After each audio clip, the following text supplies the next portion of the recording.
Hey everyone, sorry about that. I don't know what's going on. Hopefully, some of you guys find me over here.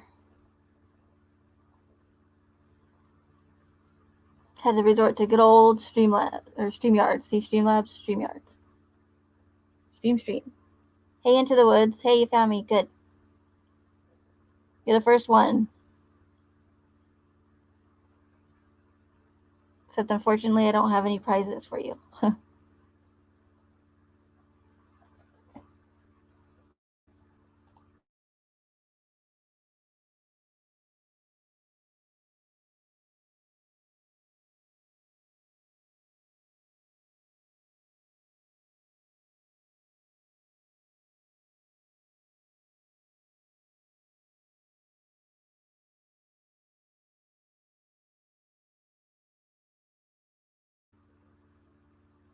Hey, Liliana.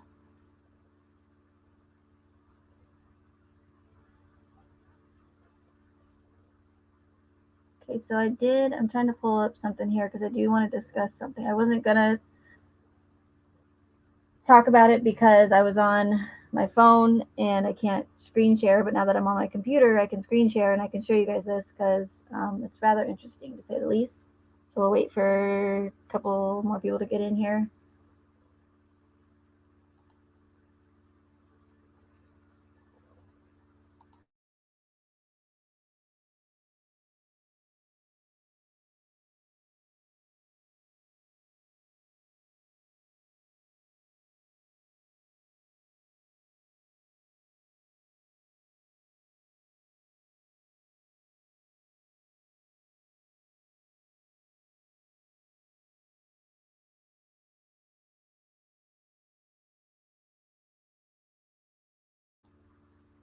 Hey, Andrea. Hey, Ash.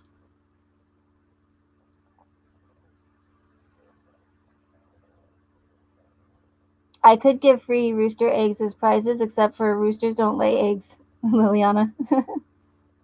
Just the hens.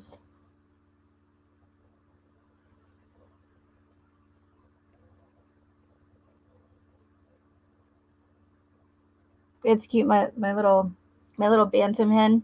She just started laying eggs again. She was broody for a while, but she just started again yesterday laying eggs, and they're so tiny. They're like, hey, Jenny May. They're really tiny. I don't know. They're probably the size of like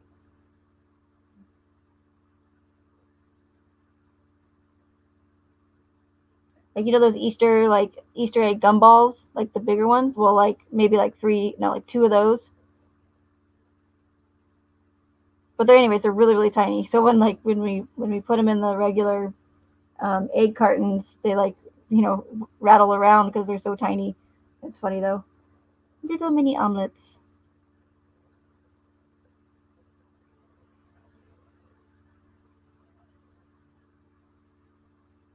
And eggs like from free range, like fresh eggs, compared to in the stores, so much better. They would, Ash. I bet they would. I could get some Thrive and just put a patch right on their butt. Yeah, right. They would be like bouncing off the walls. Well, there's no walls outside, but they're already crazy enough as it is. I don't need Thrive patches with caffeine on them. I don't even know if those patches work. Who knows? There's no way of really knowing.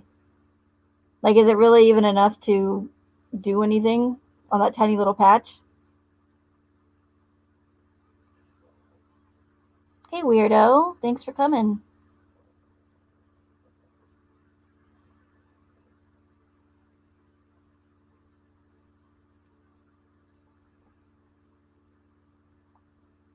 Yeah, I haven't heard any good things about Thrive. Well, I mean, I guess I've heard a couple people say they like it, but with the research that I did on Thrive and Le-vel, I wasn't impressed whatsoever. And if you go and look at the Better Business Bureau, I'm actually surprised at the rating that they do have, that it's that high, because there's a lot of really, really bad reviews in there, but then there's a lot of good reviews. But I'm just wondering if those aren't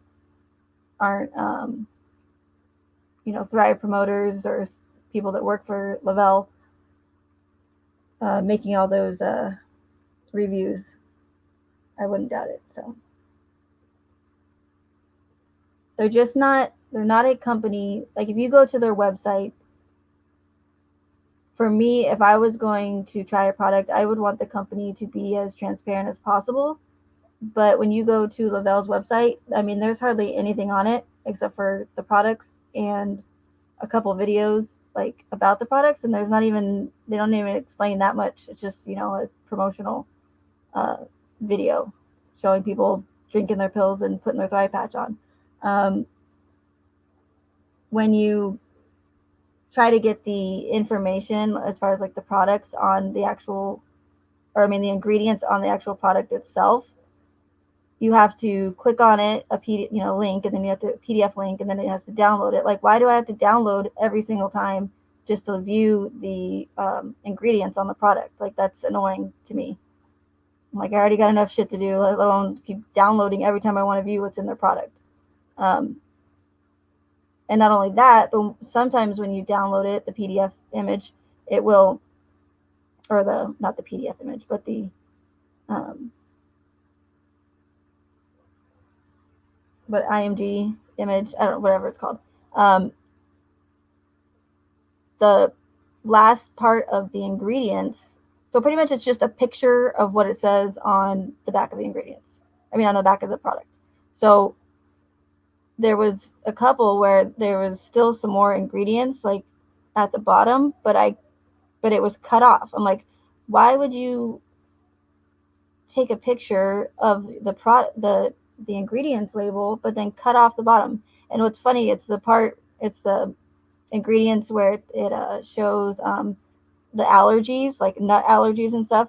And it might just be my conspiracy mind going, but I just thought it was weird considering that the whole nut gate and the people arguing whether or not CC was allergic to tree nuts or whether coconuts were tree nuts or whether peanuts were tree nuts and whatever. I could barely read what uh, the allergy warnings were.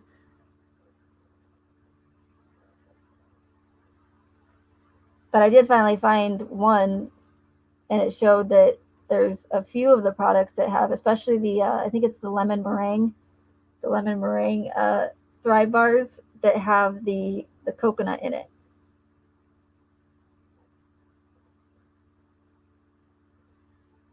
And peanut as well. I don't know. It was a long time ago.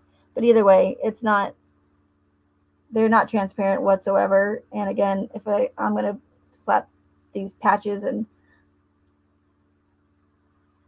take these pills and these shakes, I'm going to want a company that's going to be, again, as transparent as possible.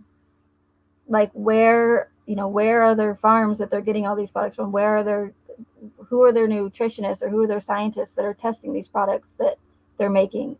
They say that all their products are gluten free, but how do we know that they're actually really gluten free? How do we know that whatever factory that they're getting these plant products from weren't cross contaminated? Like,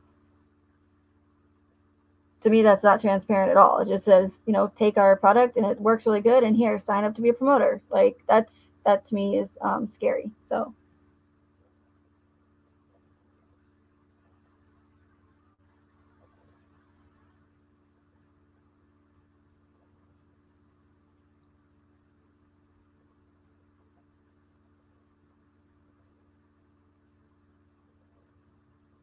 like I'm not going to get into it right now, but there's another and I know I haven't tried it, and I do want to actually get it for myself and for my mom mostly. But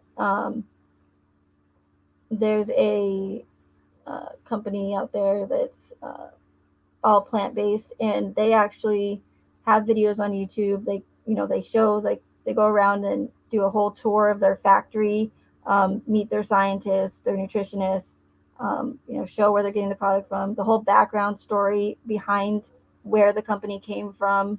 Um, just very, very transparent. And Le-vel, you just don't. I don't see Le-vel showing us they're scientists and walking around their giant factory, wherever it is, or and going through all the plants that they use. And this other company has over 400 natural plants that they use in their product, and there's like a lot more to it. But anyways, I just wanted to give an example. So I know that I've just been wasting everybody's time since my last live just ended for some reason. But let's talk about the case, shall we?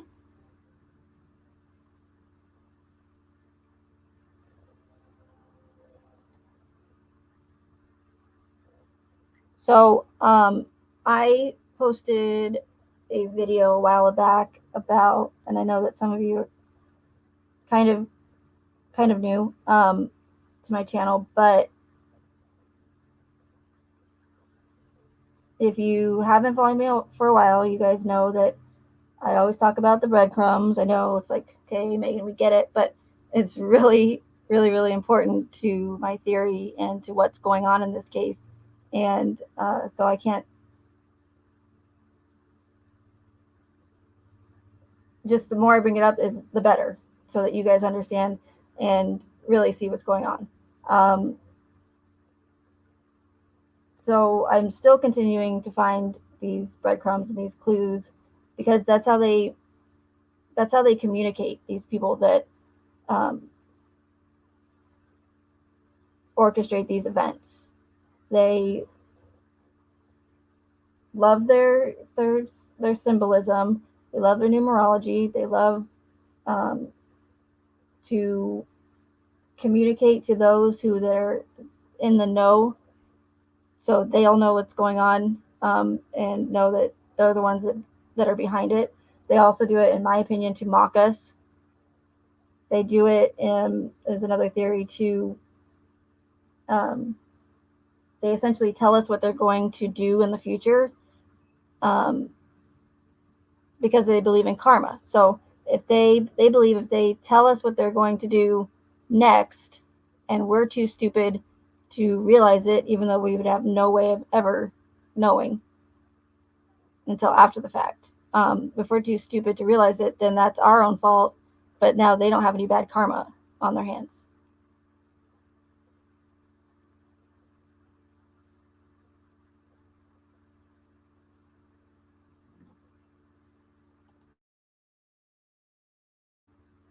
So all these connections to American Horror Story, um, not coincidental. All these connections to these serial killer, all these people involved in the case having the same names as infamous serial killers or murderers. Um, all the connections to classic horror films like Jason Camper and Friday the 13th. Jason Camper is one of the founders of Le-vel. All the references to Scott Peterson, um, the O.J. Simpson case, yada, yada, yada.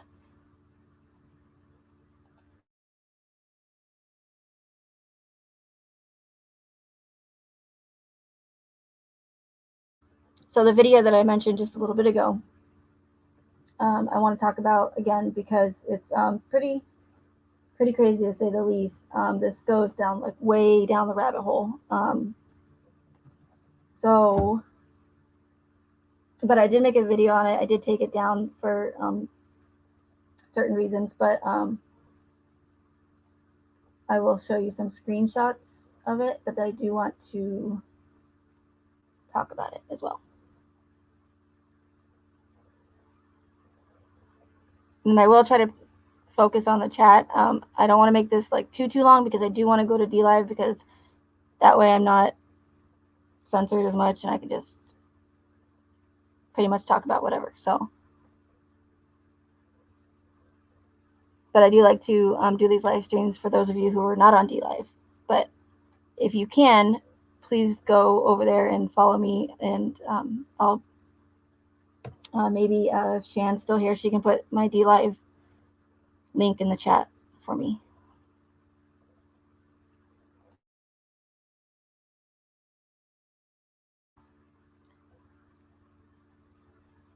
So I have just a couple people that I've met through following the case and investigating the case, which I'm so happy to have met. And all of you are great too. But there's just a couple people that I've talked outside of YouTube and have, because besides the couple people that I'm mentioning, I pretty much have done all my research on my own. I don't have like a team. I don't have like a Facebook group or anything like that. So they've helped me out a little bit with research and finding, because they're really good at finding these breadcrumbs and clues as well.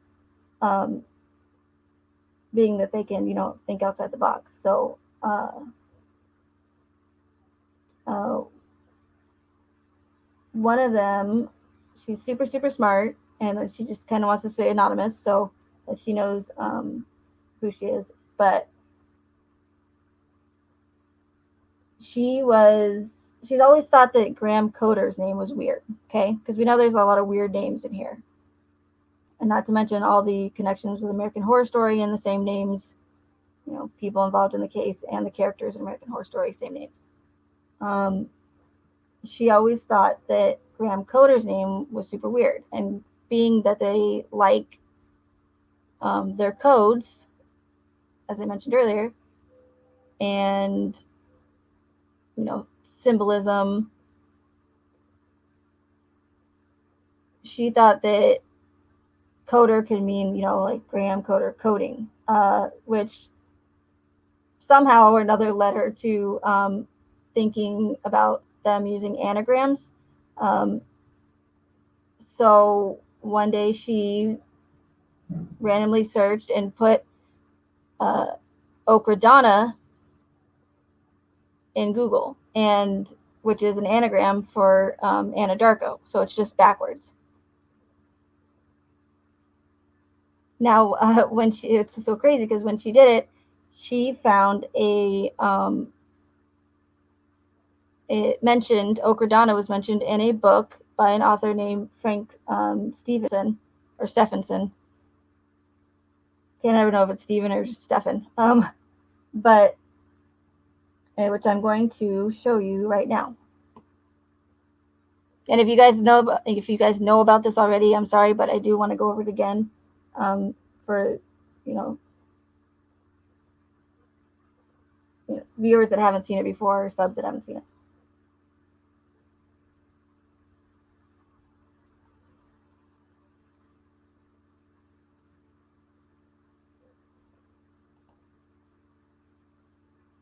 Okay. So you guys should be able. Hey, Heart of Lion. Hey, Allie. So you guys should be able to see. I'm gonna see if I can make it bigger here. Bigger.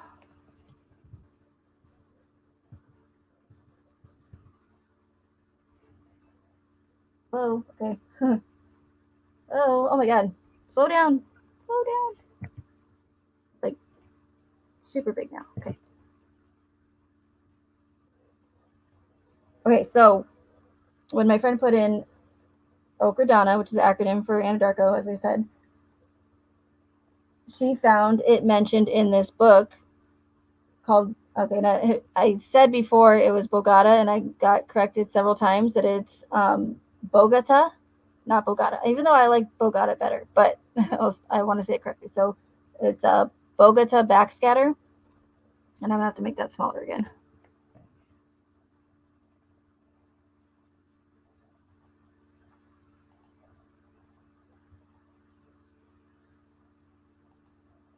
And why isn't it scrolling?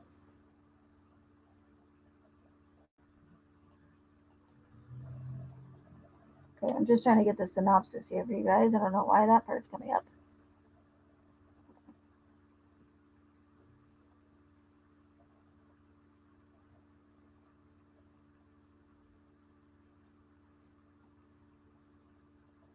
Okay, so even though you can't see it on the screen, I'm going to read it off my phone because I don't know why it's bringing up the preview, and I want what is behind the preview right now.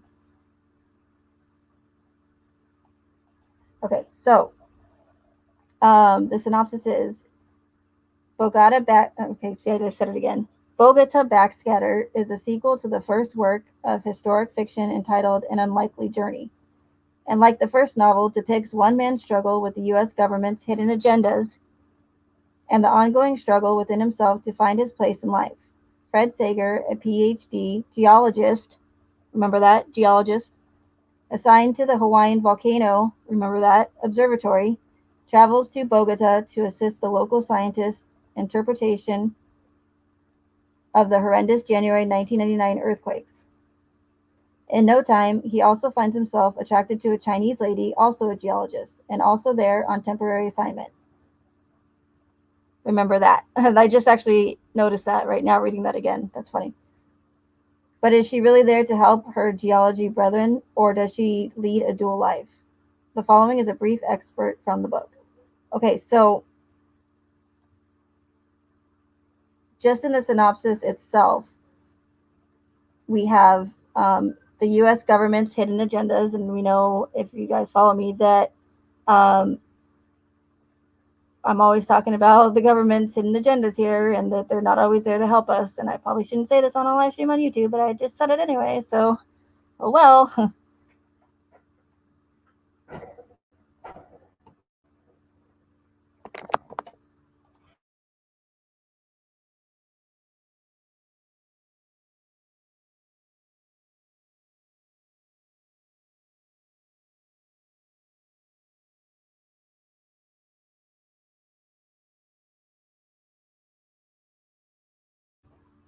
Okay, so sorry about that. Okay, yeah. So U.S. government's hidden agenda, and then you have the geologist, and we know that there's several. Well, not several, but there's two geologists in particular that we know in the case, and that's Kessinger and good old Jimbo.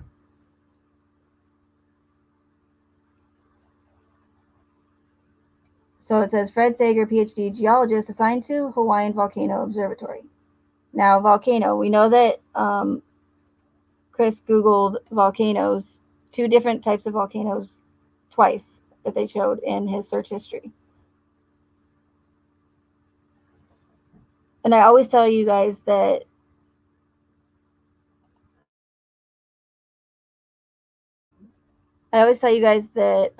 everything that they put in the discovery means something. It's code for something. It's symbolic of something. Uh, it all means something. So the volcano searches that Chris searched for that we see in the discovery means something, definitely.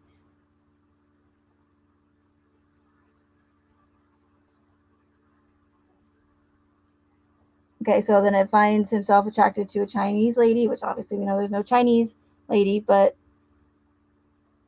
also a geologist. And also there on temporary assignment. And we know that Kessinger was contracted through Tasman Geosciences. She wasn't an actual Anadarko employee. So she was only a temp.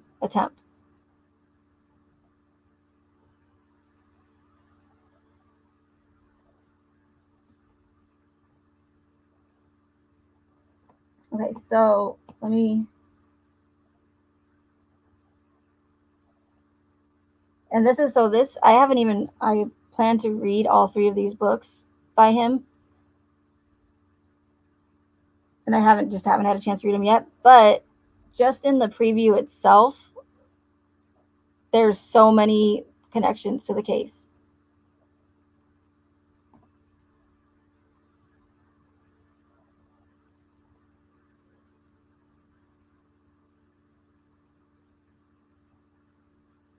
Sorry if I'm making you dizzy. I don't know why I keep doing that. Okay, so this book came out in 2003, by the way.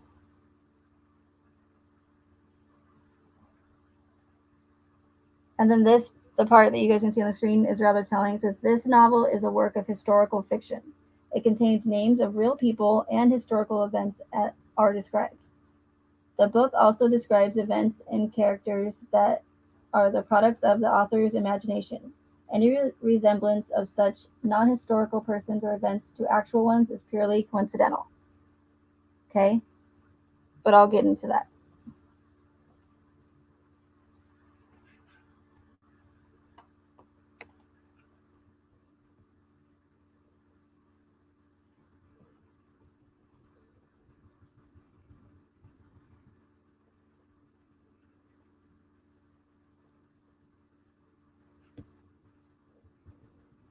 Okay, let's just I'm thanking people. Okay, so preface. The bulk of this novel takes place during the first 3 months of 1999. Most of the events contained herein are a matter of public record and thus accessible.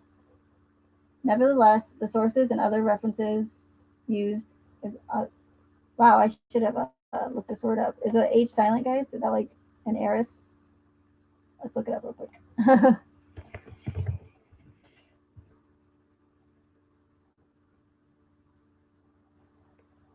I don't think it's like a bird. It's not a heron.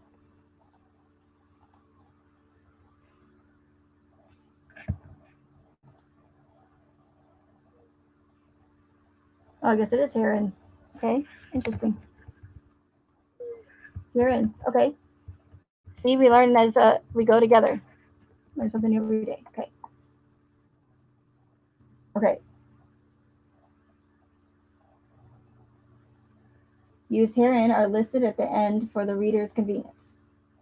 Too often in our busy lives, we fail to see cause and effect even though we try, each in our own way to keep up with current events. Relating one news story with another becomes increasingly difficult when, after it has been inevitably spun inside out, the facts are distorted and filled with misinformation thanks to the media's collective efforts to sell more newspapers or top the ratings on radio and television. So right here we have them like referencing already like fake news pretty much. That the stuff that they, that the mainstream media is releasing is, hogwash.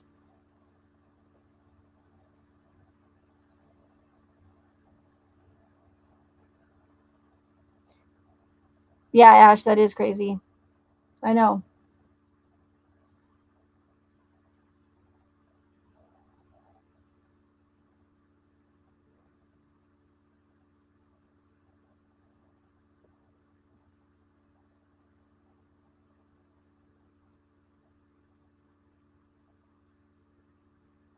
The U.S. Mexico border is the primary point of entry for cocaine shipments being smuggled into the United States. According to a recent inter, interagency intelligence assessment, approximately 65% of the cocaine smuggled into the United States crosses the southwest border.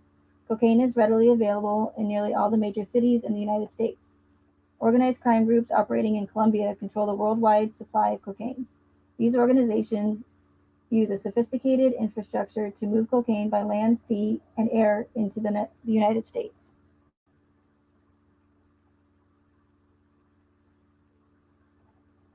Okay, so I'm going to skip this part. Sorry if it's making you dizzy, but I thought about showing this to you guys like last minute. So,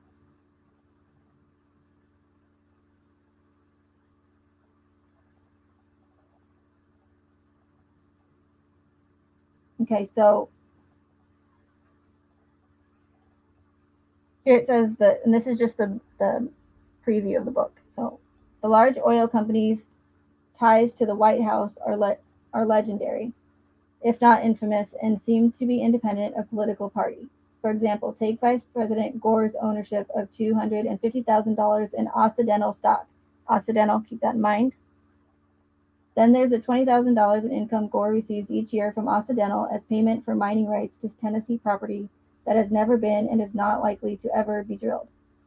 Gore's connections to Occidental and the Clinton administration's promotion of that oil oil oil interests, particularly in Colombia, have raised a covey of questions, particularly about the real motivation behind U.S. initiatives concerning a 1.3 billion military aid package patriotically labeled Plan Colombia that nearly all Colombians are against.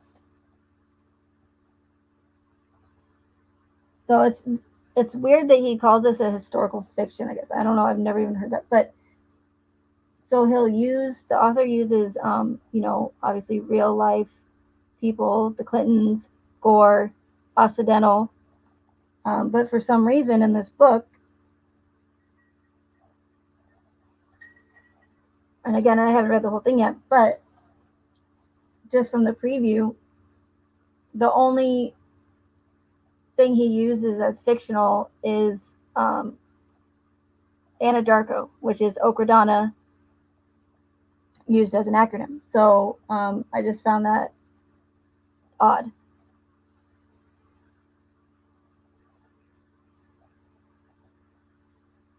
And bear with me. I know you guys are going to think I'm crazy, but just bear with me for a little bit and just give me the benefit of the doubt here. Oh, Buddy says hello.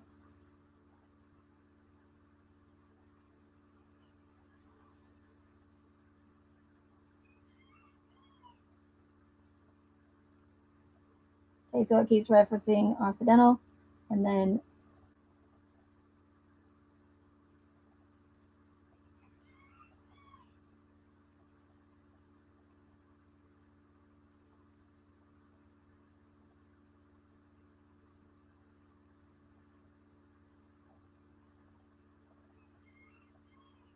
Buddy says hello again.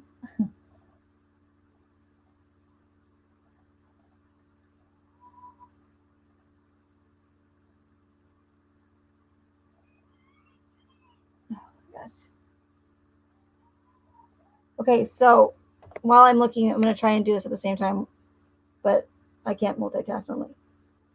Essentially, this book, in a nutshell, is about a geologist that lives in Hawaii, um, and he researches. He's cute. He researches volcanoes in Hawaii. Well, this geologist is actually gets sent to uh, investigate Okradana as potentially being a CIA front company.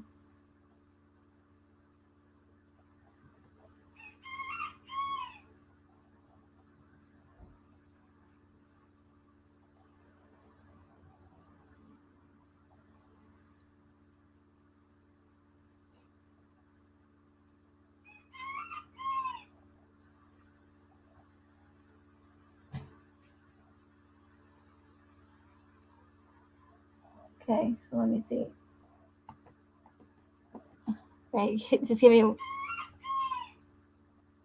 1 minute, you guys. Sorry, I gotta take care of that rooster. I mean, not like take care of him. Like, you guys get what I mean, right?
Bada bing. I don't know. I don't know why I said that. It's weird. Okay, sorry. So hopefully he's gonna be munching on some feed for a whole 30 seconds. And then here, so okay, so I did put Okradana in the search. Oh, okay, well that wasn't 30 seconds. Forget about it. So if you search for Okradana in the Google preview, it says Okradana claims it's one of the new class of super independents with the agility of an independent but the financial, technical, and operational muscle of a major oil and gas company. And of course, I can't click on it because I think I clicked on it too many times. But Okradana is a gas and oil exploration and development company.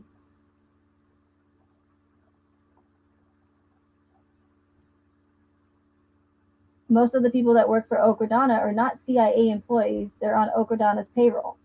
Hell, they're mostly native Colombians. There are a few Okradana big shots that are, I suspect, bona fide, highly paid CIA people.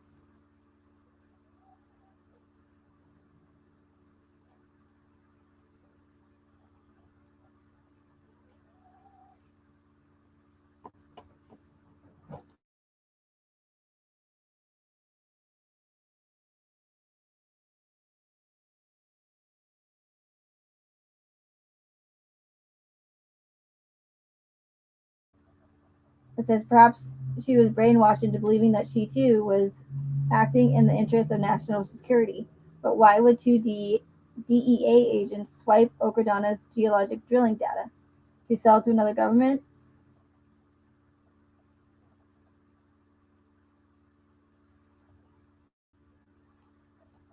Okay, and then I want to show you guys Occidental here.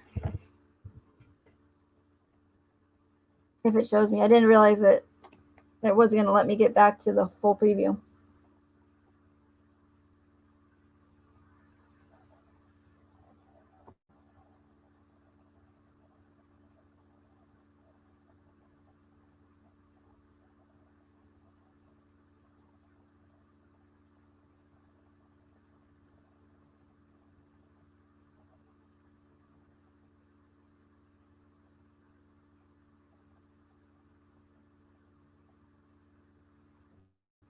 Okay, so this backfired on me because it's not showing it. But in the book, it also references a Occidental and Okradana deal. And we know that after the murders, quote unquote murders, in 2019, Occidental bought out Anadarko Petroleum. So, and I guess I should have just played the video for you guys, but there's some editing that I have to do to it and whatnot. But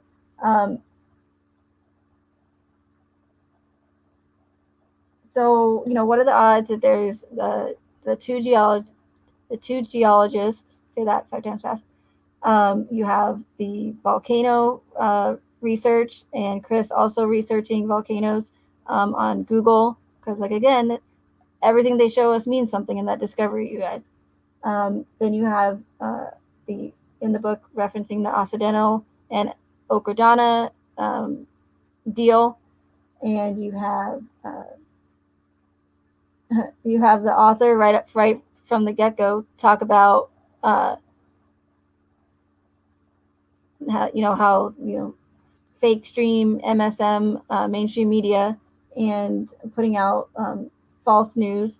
You have him referencing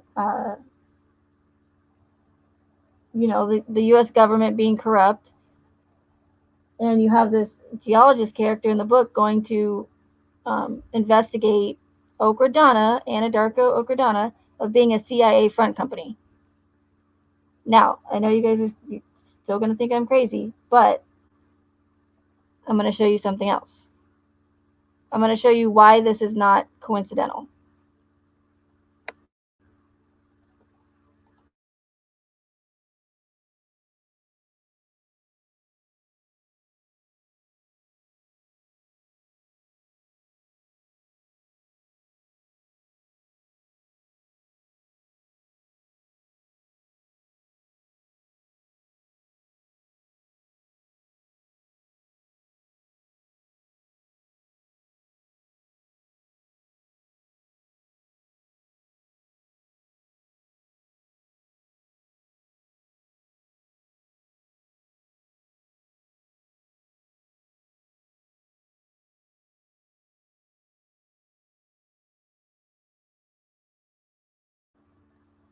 Okay, so on, you guys should see on the screen where, the video that I made about Frank Stephenson's book, and then this is just a screenshot from that video.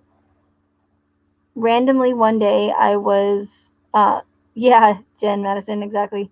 Um, I just was doing research for the case, and I just decided to put in Chris's name in a random, like White Pages, uh, public records website, and all of a sudden this is what comes up, and I'm like, okay, that's weird. Like, because clearly we have, Christopher Lee Watts, it's in his 30s. Here's his 910 number that's only somewhat distorted out. And then you can see underneath where it says 316 North Bryson Street, it says 2825 Saratoga Trail, Erie, Colorado, even though it says they live in Frederick. And that's what's annoying about this freaking case, because that's what I was talking about the other day. It says that they live in Erie, but all the news outlets and all, the Discovery says they live in Frederick. So which one is it? Like, it's annoying. Um, but anyway, so we know this is the Chris Watts. This is the correct Christopher Watts because it shows the Saratoga address underneath it. So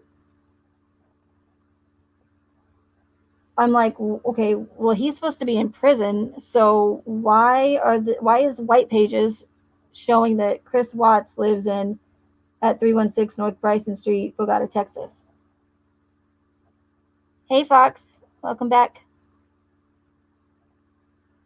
Um, so at the time when I first saw this, I knew that it was weird because, again, every time I get this feeling of something when I come across something in this case, and I'm like, okay, that's weird, that doesn't make sense. Um, every single time I've thought that, it's been significant. It was some clue or, again, some breadcrumb. Yeah, I know there's a lot of Chris Watts in the world, but what I'm saying is, if you look underneath, it shows that that it's the same Chris Watts because he lived at 2825 Saratoga Trail. There's not a ton of Chris Watts that lived at 2825 Saratoga Trail. That's why I'm just said that. Um, so we know it's the one that we're talking about. Um,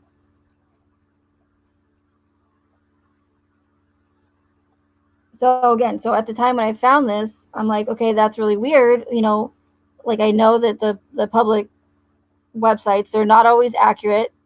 Um, they probably get, like a birthday wrong or whatever, but to have an entire, like, picture of a house and saying that this man that's supposed to be in prison lives at this tiny little house in Texas, um, I was like, how could they mess something like that up?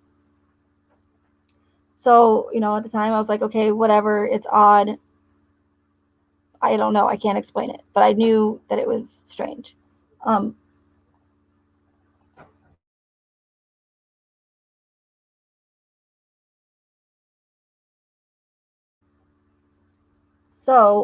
that being said, I just put it on the back burner and completely forgot about it. Well, there was one day when I was telling another one of my friends that I had met through the case um, about Frank Stephenson's book and the connections with the geologists and the volcanoes and Okradana, Anadarko, and all of a sudden it just, like, because I couldn't remember the title of the book, I was just having, like, total forgetfulness, and so I was like, hold on, let me go look at the title of the book again, and so I look it up and I see Bogota, and I'm like, it's when it, like, hit me. I was all, what the heck? Because then that's when I remembered that the address that it said that Chris lived at was Bogota, Texas. And so now that's when it all starts coming together. I'm like, okay, so now it makes sense why they're having why White Pages is saying that Christopher Lee Watts, who's supposed to be in prison, lives in Bogota, Texas.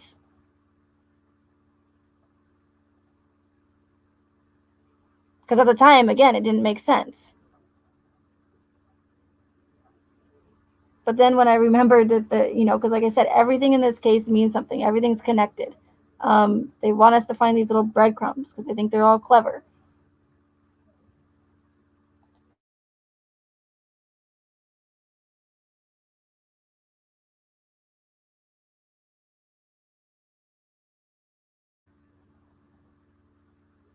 So when like when you first see something like this, it just you think, okay, it's just a error by White Pages. It doesn't mean anything. It's just you're just conspiratorial, Megan. Like you're crazy, But again, now that we have this, like, what are the odds that they're saying that this guy that's supposed to be in prison lives in Bogota, Texas, when all with all the other connections in Frank Stephenson's book? That's when it starts to not be coincidental anymore. And it would be fairly easy to, especially if you're the government, to put this false information onto some public website.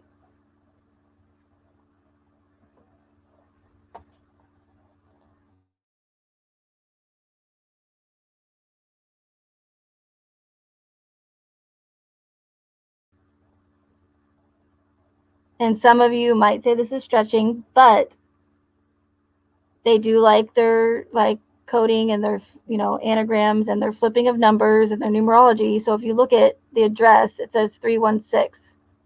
If you flip the 6, it makes 319, which is another reference to Survey 319 and that significant 319 number.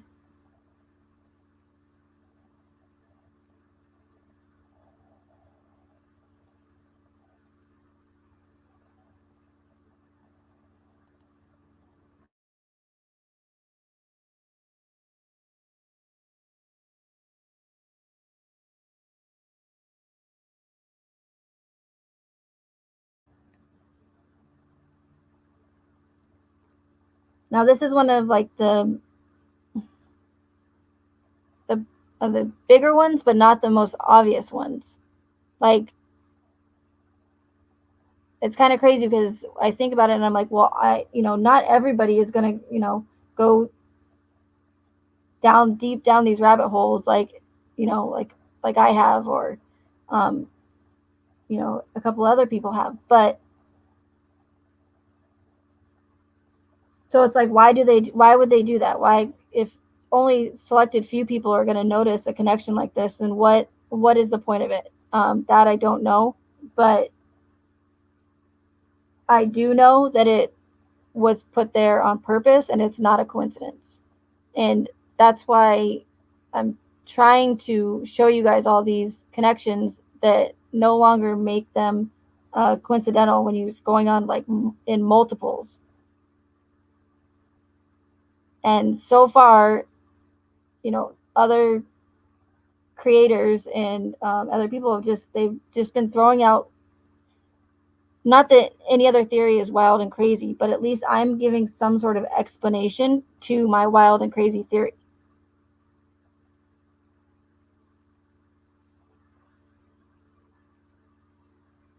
Like, I'm showing you patterns, I'm showing consistent patterns, I'm showing you that they use these consistent patterns in the past. Like, there's only so much I can show you on here and talk about, but that's why I wanted you guys to like put in the community page. I wanted you guys to go over um, to my D Live and watch Ole Damagard, because he is an actual, like, I'm not an expert at this. Like, I learned a lot of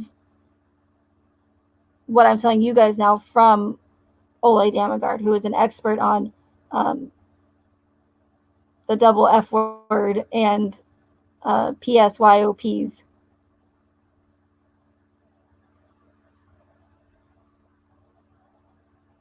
Because maybe then, like, hey, Sean, maybe then if you guys hear it from an expert, I mean, maybe, because, hearing it from an expert who explains it much better than I do, um, will not only help me, but it will also help you guys as well. And just seeing it, like seeing someone else say the same things that I'm saying, um, is sort of like my evidence to you guys, I guess. And he, like, again, he's an expert, but his videos, he did have a channel with like over like 500,000 subs, but it did get taken down, and there are some of his videos still on YouTube. However, I don't want to risk replaying, or uploading his video or playing it for you guys, um, on the live stream, because I just don't want to risk it. Because, I mean, if he's already been silenced, then I just don't want to risk it. So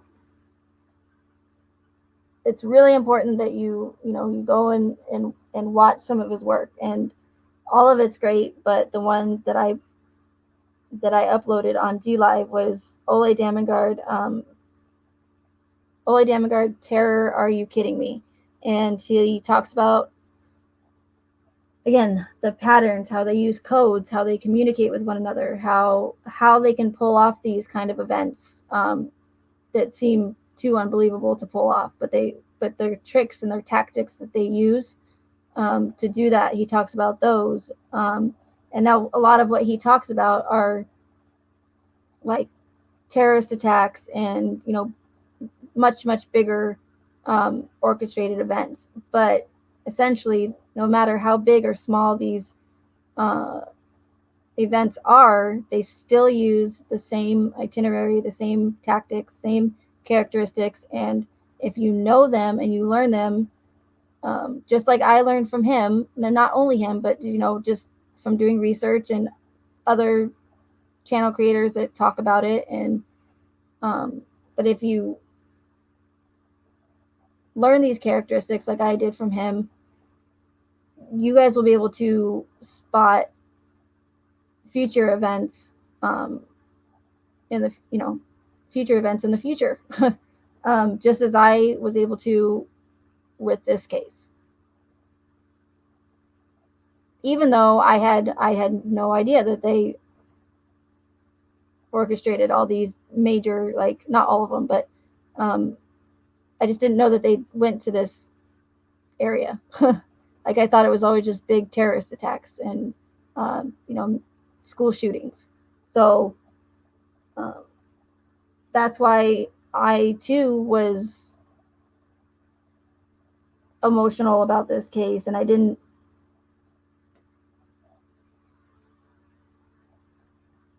was strict as well, just like everybody else. So I'm not going to sit here and say I knew right off the bat that what was going on.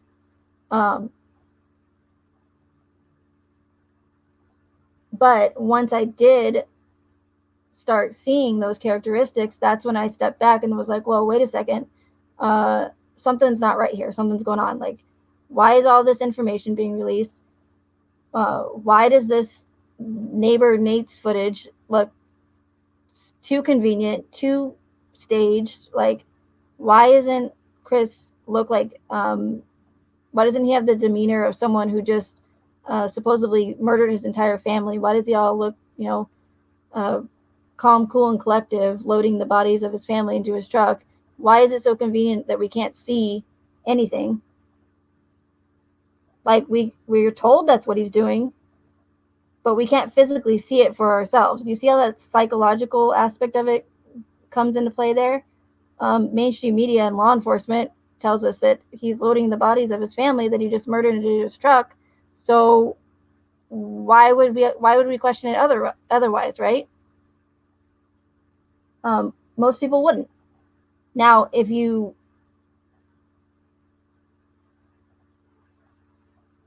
have that, like, mindset to ask questions when something like that comes up, and say, yeah, why is it so convenient? Why is Nate's camera facing directly right where it's supposed to be? And why is that bush just so conveniently blocking the front part of Chris's truck? And why would Chris do this right out in front of the open, in front of all his neighbors to see, right when before the sun's about to come up? Why not take him out the back? And some people have asked those questions, but just because the mainstream media and law enforcement says that's what it's happening, and just because that's what it looks like he's doing, does it look like he's dragging a body? But again, like I said in my last live, I could go on the other side of my car and hunch over and, scatter my steps backwards and make it look like I'm dragging a body. Does it mean I really am? No.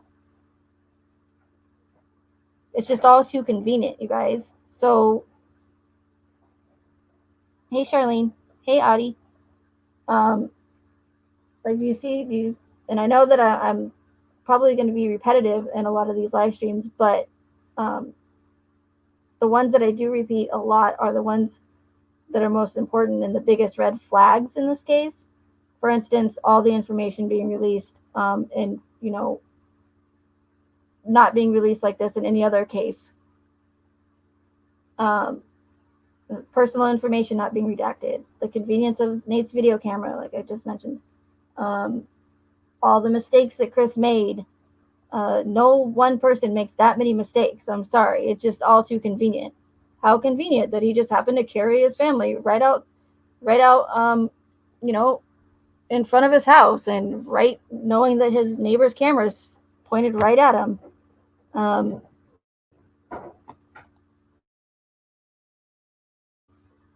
What else is convenient? How convenient that the friend just happened to show up and call a welfare check, knowing that, it's just everything's too perfect and too convenient and too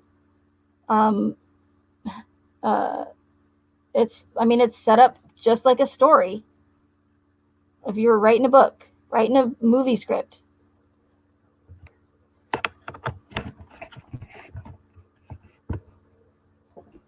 Sorry, I had to plug in my laptop battery. My laptop cord, not battery. What else is convenient in this case? The convenience that Shanann was, although pregnant, and just went and saw her family in North Carolina and left her husband, who she was having marital issues with, for 6 weeks. And that just gave the mistress and, Kessinger and Chris the perfect opportunity to have their affair while his pregnant wife's out of town. And it's so convenient that she just happened to be contracted through Tasman and not an actual employee of Anadarko. And that they showed us their emails, which just corroborated that to show us that the affair was even there in the first place. And I'll try to slow down because I know I'm like, y'all. What else is convenient? Oh, yes. So all the mistakes he made. Leaving all of the items at Survey 319. The fact that lifting dead weight is extremely difficult. I don't care what anybody says. It's very difficult, and especially lifting it and moving it several times over a long distance.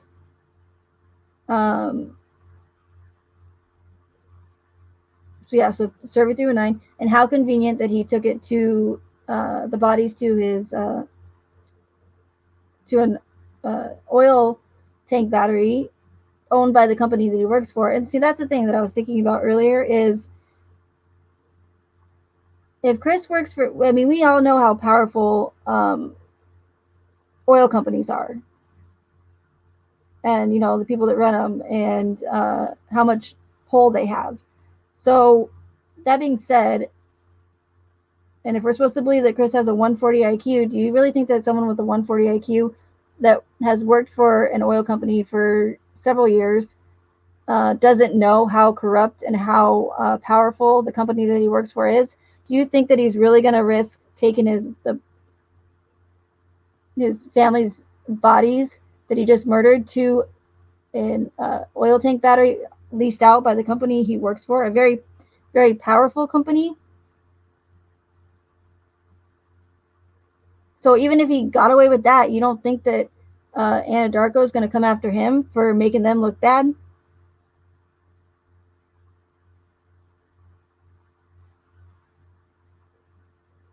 Because I know if I worked for a company like that, I wouldn't risk making that company look bad and think that I was going to live for another day after that. Like,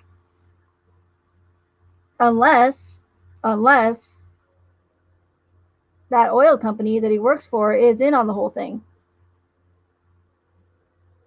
Because if they're in on the whole thing, then it's perfect because they're not going to be asking questions and they're not going to be doing an investigation, and they're not going to be having to do a whole bunch of things and cover it up because they're in on it. That's why Chris took them, the bodies, quote unquote, to his place of work.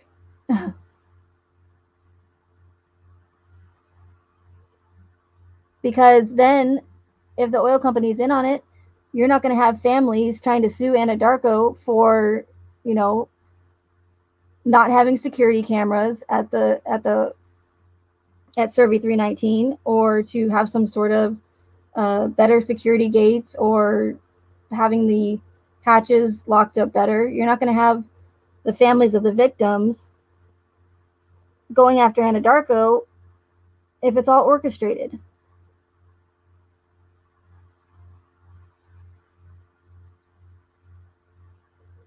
Duality, reality, yes, that's exactly what I'm saying. Correct.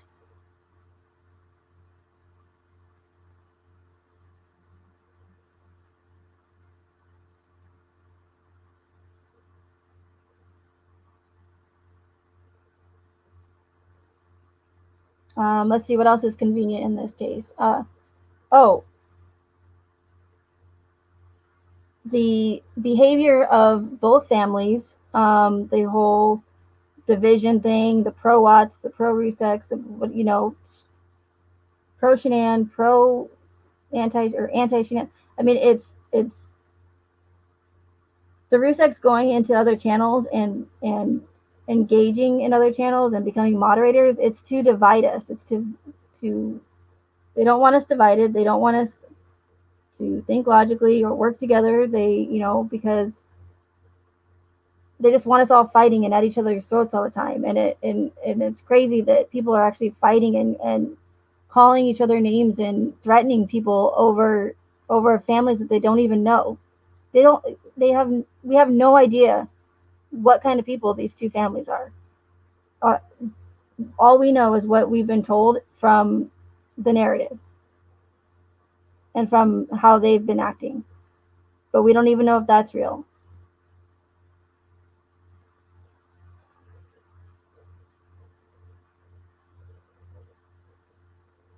But back to really quick, I forgot to mention, by Chris taking the bodies to Anadarko and not to any other location like the woods or anything, um,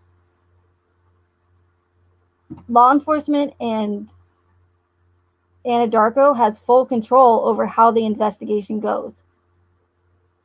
If he did it anywhere else, or if he did it, owned by anybody, any other company, or the land was owned by somebody else, they would have had to do an actual investigation, and that would have made it very difficult to pull this off. Just like they never gave us an actual crime scene. Because if they gave us an actual crime scene, they gave us 3 different crime scenes. Because if they gave us an actual crime scene, or if Chris allegedly used like an actual weapon to commit the murders, there would be blood, there would be evidence. They would have to actually collect that evidence, and they're not going to go through all that effort to do that, to fool millions of people if they don't have to. So why not just have Chris commit the murders by strangulation? That way you don't have a murder weapon, you don't have, like I said, blood, anything evidence collecting, and they would actually have to have a CSI unit go to the house and actually collect real evidence. But there is no evidence, you guys. There's none. They didn't even provide us the picture of the tuft of hair in the thief hatch, supposedly, that's there. Now they're going to use excuses like, oh, we can't release the autopsy photos because it's, I always forget the stupid term. It's not whatever for the public's interest, or whatever. Like, because they don't have to do it in order to like make people believe that whatever they want. I had to watch myself there. Like, I hope this makes sense, because in my head, and when I'm not on a live stream and I'm just talking to someone I know, or it comes out much better. But I think it's just nerves still. So I apologize, but it comes down to them knowing, they know what they know what they have to provide in order to make it work. Like, so they're not gonna show more than they have to, and they're not gonna go to like more efforts and you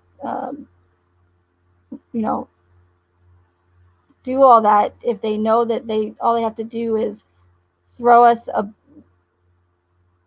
almost 2,000 pages of a discovery, and not have to provide any evidence or anything like that, or all the holes and the mistakes and the in the whole stupid thing. Like, and I still, people see to this day, like in so many chat rooms, and it drives me crazy, because they're still talking about Kessinger's text messages being recovered, and um, that no, I'm sure law enforcement has them. They're just withholding them. They're not. They're probably in that other 200 pages. They're not there, you guys. If they're there, they're never going to show us, because they even stated in the discovery that they did not, which is just an excuse, in my opinion. It was just an excuse. Actually, it's not even my opinion. I can say that for a fact. It was just an excuse that they used so they wouldn't have to provide more evidence that's not needed in order to push their agenda. So they say in the discovery, we did not have the technology to perform physical extractions on iPhones. The only way that you can recover data, that's if you tried all other less invasive techniques, such as the iCloud, Google syncing, whatever. There's a ton of third-party apps. They didn't try any of those. They didn't even make Kessinger reset her Google password. They just said, "Oh, it's okay. We'll try something else." Ha ha ha ha. Matt Saylor.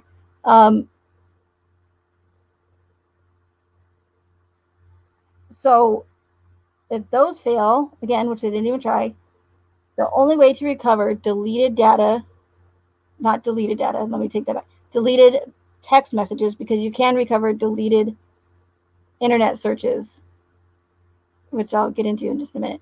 But the only way to recover deleted text messages from an iPhone is with a physical extraction.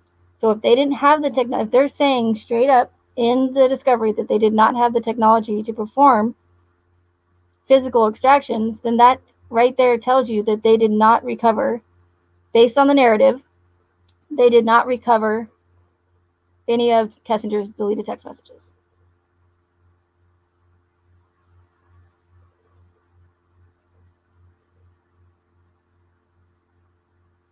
So now they could say that and still have the messages and still use that as an excuse not to release them. But either way, it's still an excuse for not having to provide those text messages.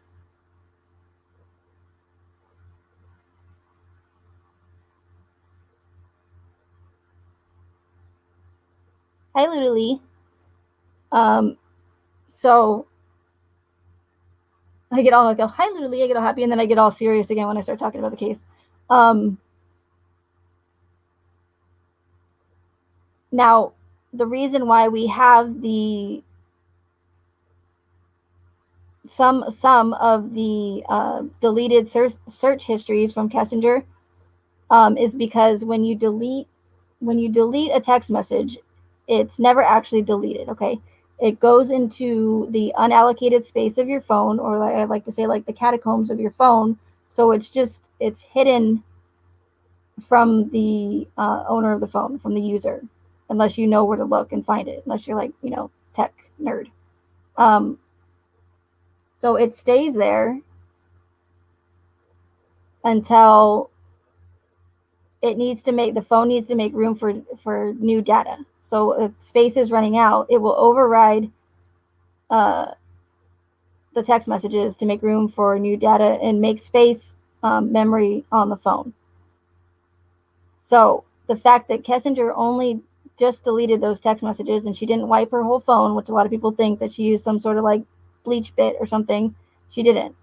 Um, and it says it right in the discovery that she still had a ton of pictures and stuff like that on there. Um, Now that's again going based on the narrative, but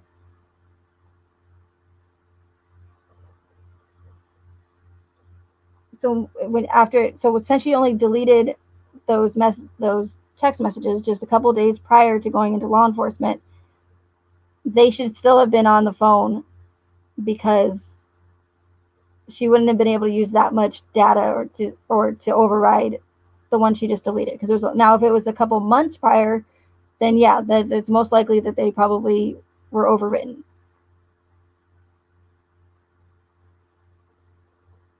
But the thing is law enforcement, they know that they had to perform physical extractions to get those messages, and they didn't do it. And the fact that they're saying that they don't have the technology to do that is bullshit, because I've found multiple receipts showing that CBI is spending money on mobile forensics equipment each year. So they have a salary for it.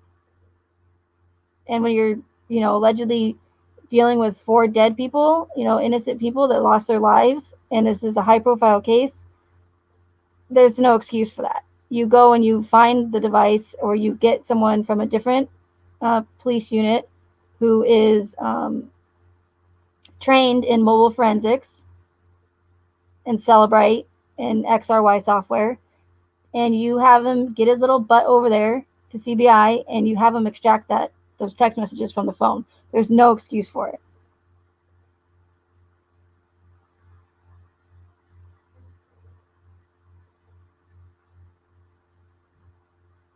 Now, the reason why they recovered some of Kessinger's deleted search history is because it does not, when you delete your internet search history, it doesn't go into the unallocated space.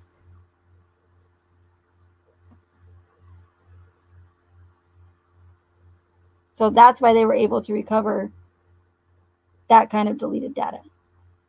For that, you would only have to do a logical or an advanced logical. And what they did on the phones was an advanced logical. But again, advanced logical is not enough to recover deleted text messages.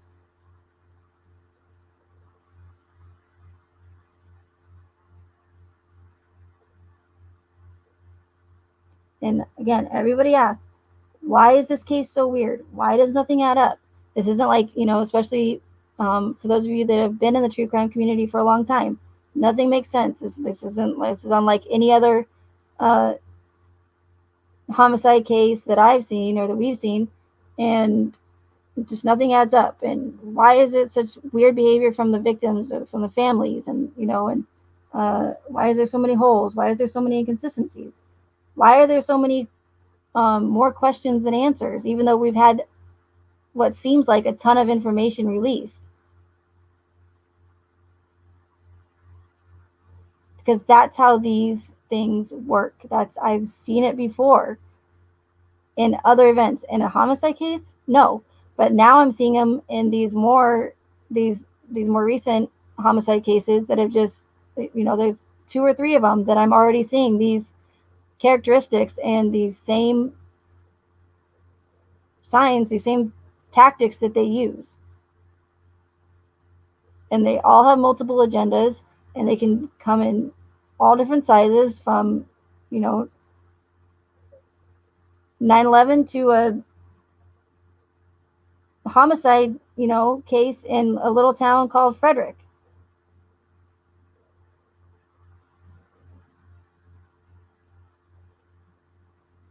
Hi, Kelly Cat. Glad you made it.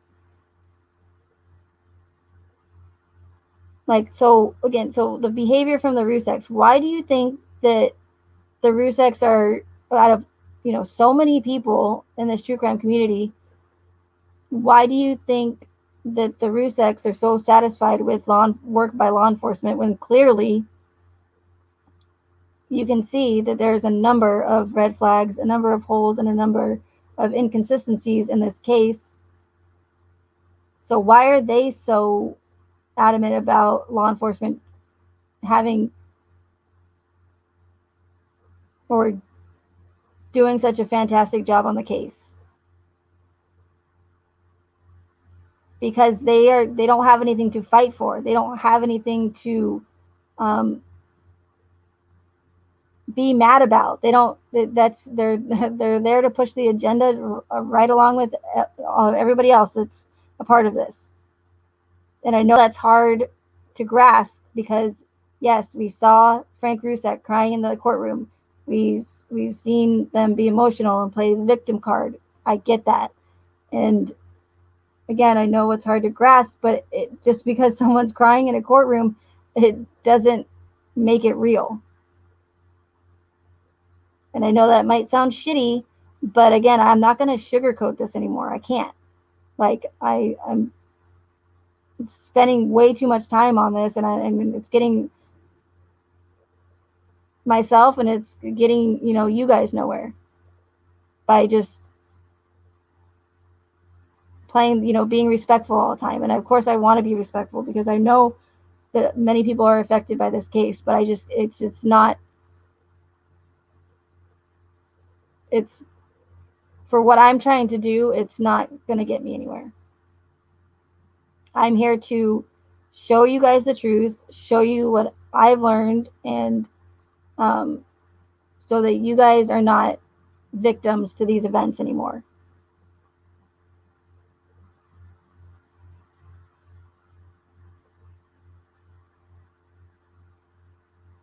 And again, I'm not expecting you guys to just believe everything I'm saying. I'm just saying, take note of these characteristics, take note to what I'm telling you. Come over to D Live and I'll be able to explain more. Watch Ole Damagard. Look up information on these events, because it's still out there. It's just hard to find, because they do scrub it.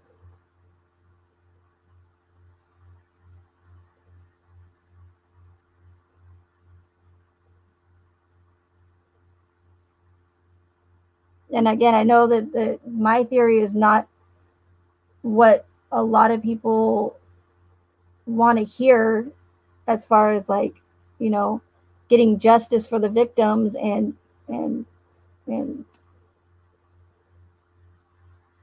solving this whole crime. But it's not gonna, I mean, you can't solve a crime based on only, when you're only given half of the evidence. And again, we don't even know the evidence that they provided for us is even real. And that's what even if it were all real, you can't solve a case on half evidence, because you just can't. But the psychological aspect of this case makes it very difficult for me, especially since I'm not great at explaining things. It makes it difficult for me to explain what's going on.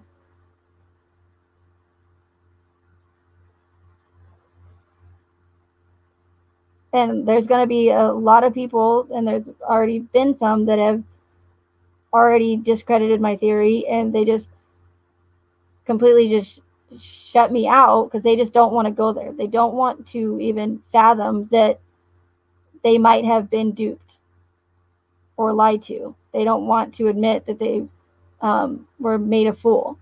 And I get that. I understand that.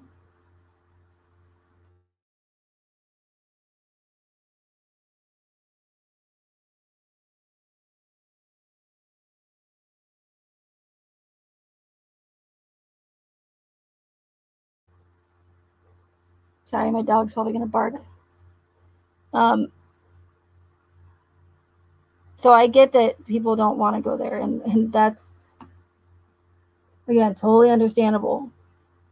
But for the ones that do have an open mind, who are willing to admit that they were duped and they were lied to, and want to, um, just suck it up and say, hey, it sucks that I was lied to. It's shitty, because nobody wants to be lied to and be made a fool of. But for those who want to accept that and like learn from it so that it doesn't happen to them again in the future, then those are going to be the people that are going to listen to what I have to say and stick around, and who have an open mind and don't want to be lied to anymore, who don't want to be in their little bubble for the rest of their lives. And now again, some people might like their little bubble and their safe bubble and not know what's going on. But if people don't start waking up, we're their little bubble is going to be popped like real quick, and it's not going to be fun.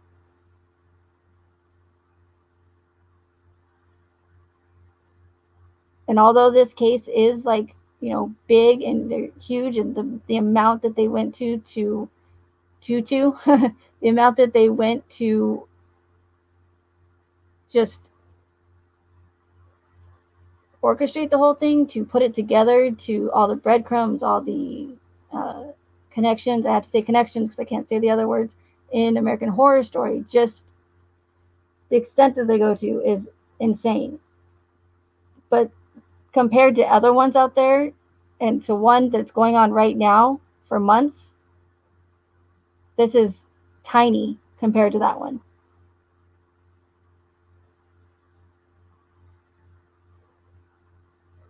But people got to start waking up for real. And I know that sounds dramatic, but it's really not. And we're not going to be able to stop them from doing this, unfortunately.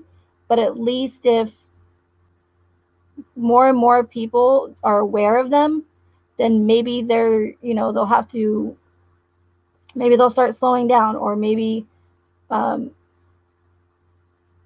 their agendas won't be able to get pushed as easily. I don't know, but all I know is that there's so many sleeping people out there, and it's like really scary, because those are the ones that are going to really ruin it for the rest of us who want to make a difference. And um, but if people are just stay asleep, then they're just going to continuously keep pushing these agendas on us. And I feel bad for the younger generation, to be honest with you. I really do. Um, so if I could just, I know I hate being dramatic, but if they don't want to do it for themselves, then do it for their kids, because it's, I mean, take a look around, you guys. It's not good. And day after day after day, everyone's talking about this case. And again, I'm here for a different reason, because my theories never changed on it.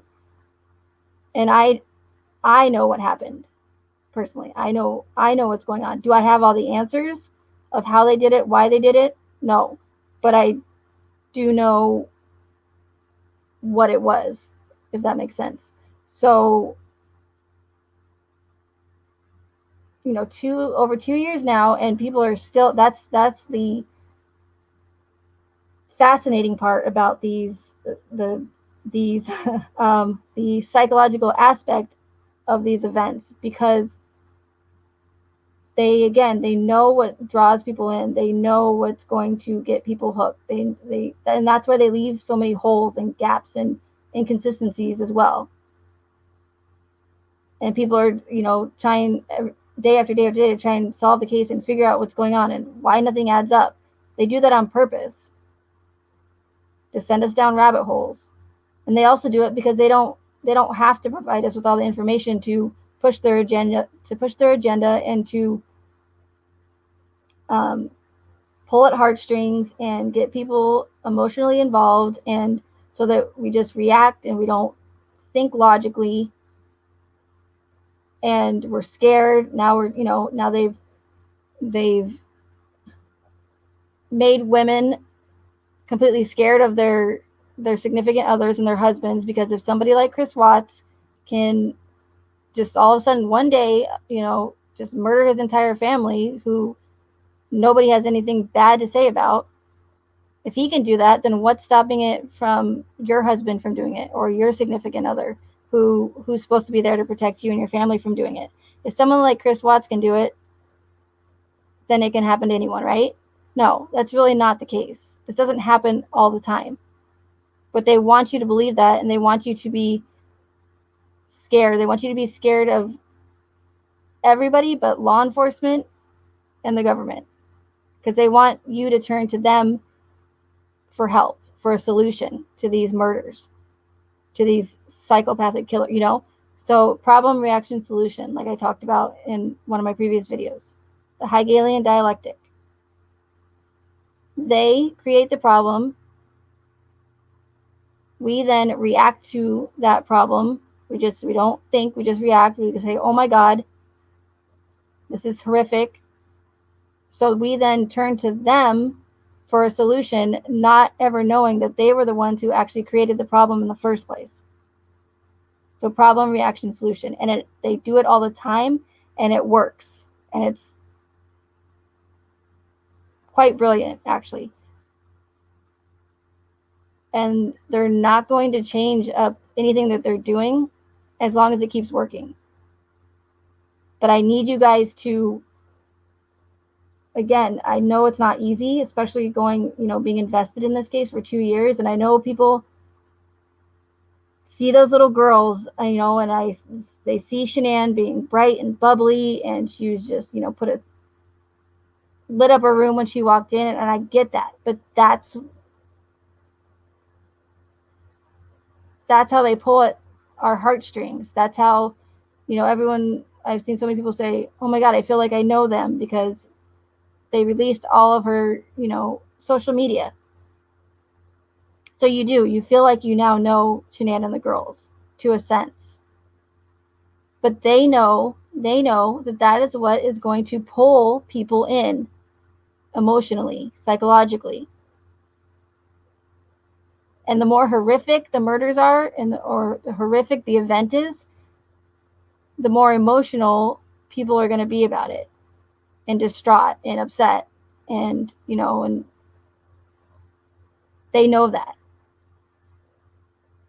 And if everyone was aware of that, then these operations, they wouldn't be very good. But they are, because people don't, they just don't want to fathom it. I don't know. The brain is fascinating to me. I wish I would have gone to school for that, but um, it's they're experts at what they do, you guys. But this is why I'm doing what I'm doing. I'm not doing it for money. I'm not doing it for you to come onto Patreon to hear my big breaking news. That's not what I'm here for.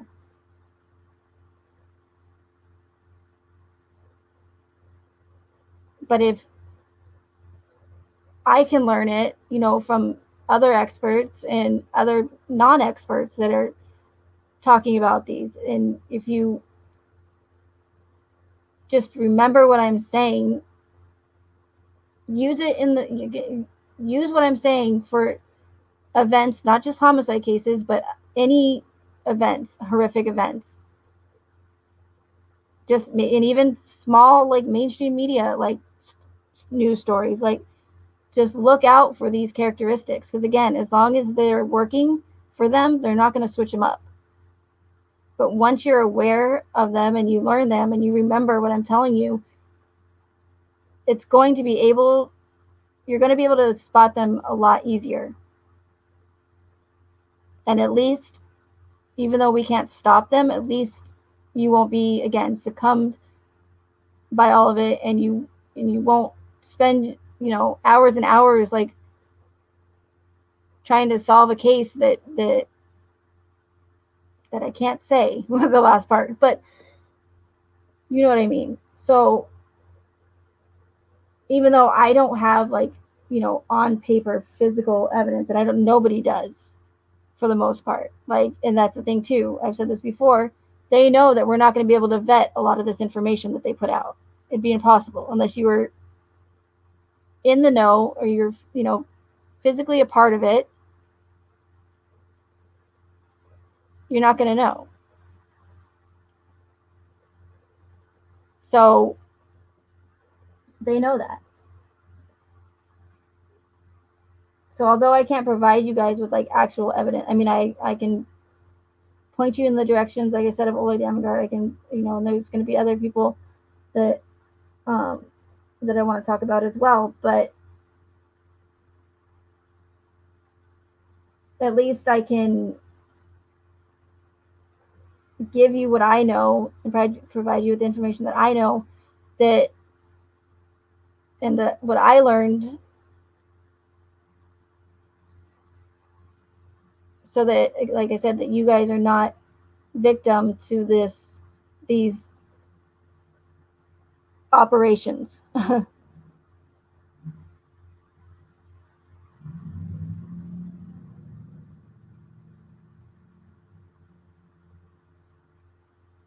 And you would think, or I would think that, and it's hard for me to say this part because it's directly in the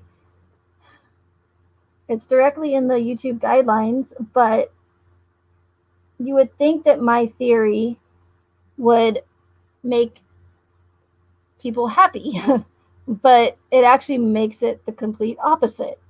Because again, I don't think people want to go there. They'd rather make every excuse in the book for why this mother and her children were murdered than to actually even take into consideration anything I'm saying about my theory. And it boggles my mind. But again, the brain is a fascinating thing.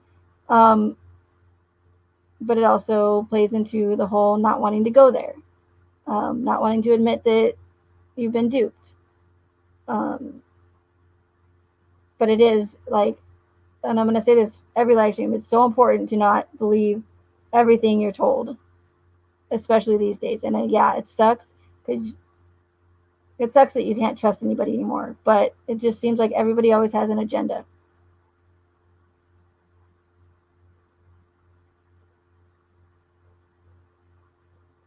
So all this big breaking news on the case, and these channel creators, oh, breaking news. There's no breaking news, you guys. There's it's, if there's any breaking news or any phone calls released, it's just to get you hooked back on the case again, get you distracted, send you down rabbit holes, get your emotions going, just like KK Twin Peaks #2 is doing to everybody. Everyone's pissed off that how dare she accuse, Shanann of murdering her children. It's done on purpose. They want us distracted. Don't pay attention to what's going on over here. Pay attention to this case here. As they, pass a law right underneath our noses while we're too busy with our nose in this case.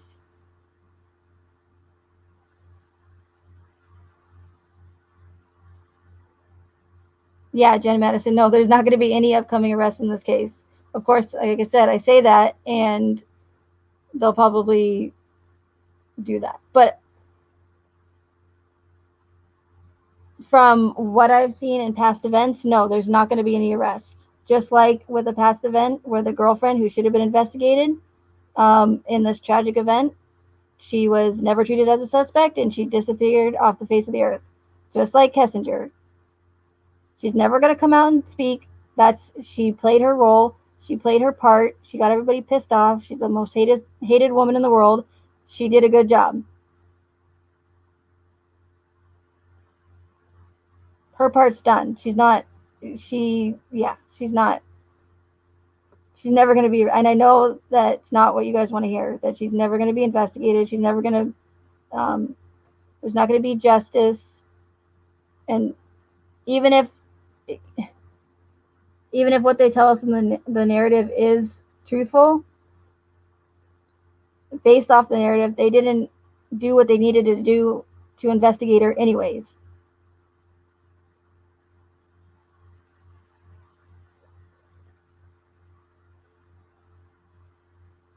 So, and I wouldn't be surprised, and uh, weirdo and I had a my weirdo and I had a conversation about this. That we honestly wouldn't be surprised if putting Chris in general population, they pull a whole Epstein on him. I know that sounds crazy, but say he went in general population and he got shanked, and now okay, well Chris is dead, no, nothing to see here, and people just move on. Now that they've already pushed their agenda for 2 years or agendas, because it wouldn't be all that difficult. Because how would we ever know or vet that Chris is ever even there in the first place? Weirdo lives matter. Yeah, exactly, Jen. Hashtag.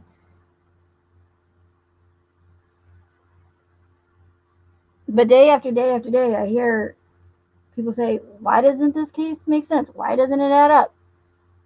Why is it the only one that's crazy and doesn't,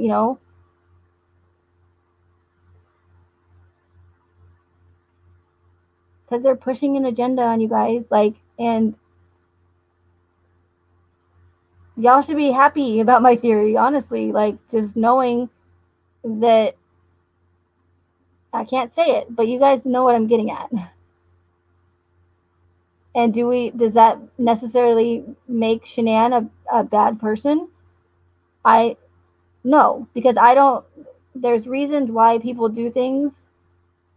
There's all different reasons why. It doesn't. It could be a number of things, and until you're put in that person's shoes, um, then you can't, say, "Oh, I wouldn't do that ever," because maybe they were threatened. Maybe they were thought that they were told that they were doing something good for society. You really don't know. So, am I saying that Shanann is a bad person? Absolutely not, because I don't know for sure why she was a part of it. Now, the girls, they're one of those, like I explained in my last live and the live that I got taken down and got a strike for. There's different types of victims, and the girls are those um, unknowing, unwilling. Obviously, they're innocent, 100%. So, but it doesn't make me a bad person either for questioning all of this or for my theory. But that's what they know, that when someone like me does question it or comes out with this theory, they know that people are going to ridicule me and they're going to call me crazy and a terrible person for even thinking that or even having that theory, and be coined a conspiracy theorist. And so even if there are others out there like me who know or agree with my theory, they might be too scared to speak up, knowing that they're going to be ridiculed and pointed a finger at and called crazy and a piece of shit for ever thinking that. So God forbid, I actually think that, you know, can't say it, but it's so frustrating. Um,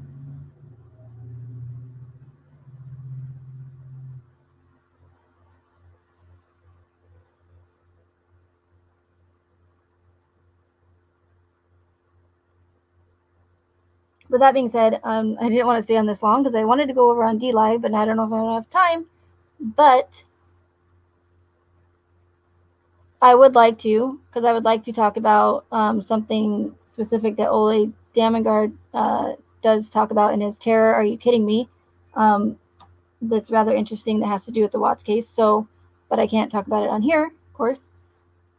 So if you are following me on D Live, just I don't have any way of like scheduling it. So just try to look out for the notification. And again, if you miss it, they'll only be up there for 3 days.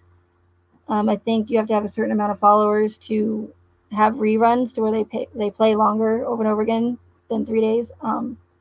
So um, again, and I do apologize if I'm like all over the place or I don't make sense sometimes, but uh, they're not making it easy for me by all means to speak about my theory. So um, I just appreciate you guys being patient with me through all of this and for your support. So thank you,